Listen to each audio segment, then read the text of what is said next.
What about the First Amendment and freedom of speech? Have you ever wondered why someone was not arrested for spewing hate-filled and hurtful messages? Under the First Amendment of the U.S. Constitution, people have the right to express themselves, even if their message is one of hate.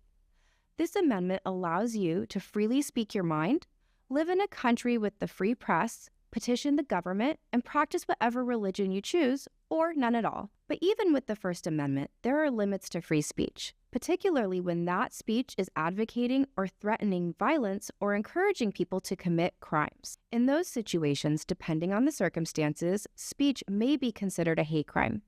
For example, true threats, which are statements where the speaker means to communicate a serious expression of intent to commit an unlawful act of violence to particular individuals, are outside the bounds of protected speech. The following example illustrates the difference between protected speech and a hate crime. Let's say you are walking through a public park and see a white supremacist rally out in the open, and hear the following statements. First, our race is superior to other races. This statement is hateful and offensive, but it is free speech protected by law. Next, you hear, those opposing our race, like those people over there, are the enemy and must be attacked now. The situation is important to understand.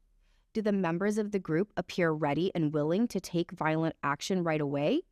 If so, the speech may be illegally inciting or encouraging violence or the threat of violence. As you might guess, the analysis of whether certain speech rises to the level of a crime is very fact-specific.